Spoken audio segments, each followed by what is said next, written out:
Hi friends, అందరికీ అమావాస్య రోజు మా ఊరి గ్రామ దేవత ఇరుకాలమ్మ మహిమగల తల్లి. ఊరు ఊరి అంటే ఊరిని మొత్తాన్ని కాచి కాపాడే తల్లి.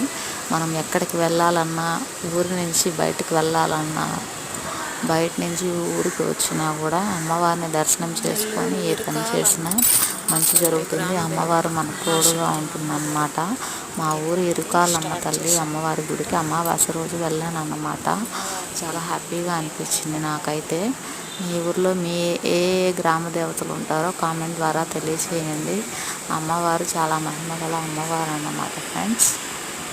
నాకైతే చాలా ఇష్టము. మా మ్యారేజ్ డేకి అమ్మవారి గుడి ఓపెన్ చేస్తున్నా, గుడి ఇచ్చారు కానీ కర్పూరం మిస్ చేశారనమాట. కర్పూరం జొన్నవాడకి వాళ్ళు ఇవ్వడం చేసేసారు. అందువల్ల మా ఆంటీ చాలా కర్పూరం ఫీల్ అయ్యాను అన్నమాట. అందుకే అమ్మవారి ఇంకా రాలేదు, చేసుకుని వచ్చాను అమ్మని.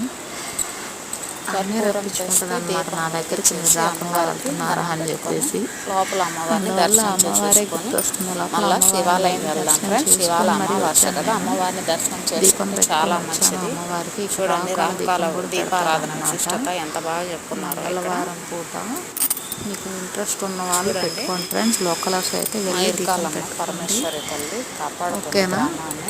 నేను కూడా స్టార్ట్ చేయాలి. ఆయన శివయ్య అమ్మవారి కళ్యాణంలాగా విష్ణుమూర్తి బ్రహ్మ. వీడియో నచ్చినట్లయితే లైక్ చేయండి, షేర్ చేయండి, కామెంట్ చేయండి. Please subscribe friends.